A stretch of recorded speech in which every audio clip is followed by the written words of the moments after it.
जय श्री राम प्रेमी भक्तों। इन बातों को समझकर नाम जप करोगे तो शीघ्र कल्याण होगा। बंधुओं, संत समझा रहे हैं, जब तक यह शरीर रूपी स्वस्थ है, वृद्धावस्था दूर है, इंद्रियों की शक्ति क्षीण नहीं हुई है और आयु भी विशेष क्षय नहीं हुआ है, तभी पुरुषों को अपने कल्याण के लिए महान प्रयत्न कर लेना चाहिए। नहीं तो घर में आग लग जाने पर कुआं खोदने से कोई लाभ नहीं। आगे संत कह रहे हैं, काल भजे सो आज भज, आज भजे सो अब, पल में प्रलय होएगी, बहुर कब भजे वो कब। हमारे लिए यह प्रथम कर्तव्य है जिसका स्पादन आज तक नहीं किया गया। यदि इस कर्तव्य का पालन पूर्व में किया जाता तो आज हम लोगों की यह दशा नहीं होती। दुनिया में ऐसी कोई भी योनि नहीं होगी जो हम लोगों को न मिली हो। चींटी से लेकर देवराज इंद्र की योनि तक हम लोग भोग चुके हैं, किंतु साधन न करने के कारण हम लोग भटक रहे हैं। और जब तक तत्पर होकर कल्याण के लिए साधन नहीं करेंगे तब तक भटकते रहेंगे। हजारों लाखों ब्रह्मा होकर चले गए और करोड़ों इंद्र होकर चले गए और हम लोगों को इतने अनंत जन्म हो चुके हैं। पृथ्वी के कणों की संख्या गिनी जा सकती है, किंतु जन्मों की संख्या गिनी नहीं जा सकती। और भी चाहे लाखों करोड़ों कल्प बीत जाए, बिना साधन के, बिना नाम जप के परमात्मा की प्राप्ति नहीं हो सकती और बिना परमात्मा की प्राप्ति के भटकना मिट नहीं सकता। इसलिए उस सर्वव्यापी परम दयालु परमात्मा के नाम और रूप का सदा सर्वदा स्मरण और उसी की आज्ञा पालन करना चाहिए। इसी से परमात्मा की प्राप्ति शीघ्र है। कुछ महापुरुषों ने ये भी कहा है कि संतों की शरण में जाइए। महापुरुष परमात्मा, जिन पुरुषों को परमात्मा की प्राप्ति हो चुकी है, उन पुरुषों के संग, सेवा, दया से भगवान के गुण प्रभाव को जानकर भगवान में श्रद्धा और अनन्य प्रेम होकर भगवान की प्राप्ति होती है। और जिन पुरुषों पर प्रभु की दया होती है, उन्हीं पर महापुरुषों की दया होती है।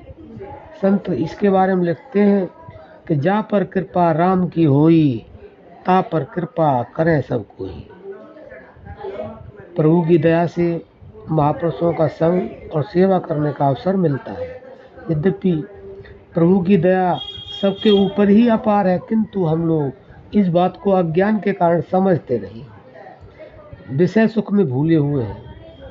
इसलिए उस दया से पूरा लाभ नहीं उठा पाते और किसी के घर में पारस पड़ा है पर वह उसके गुण, प्रभाव और रहस्य को न जानने के कारण दरिद्रता के दुख को भोगता है।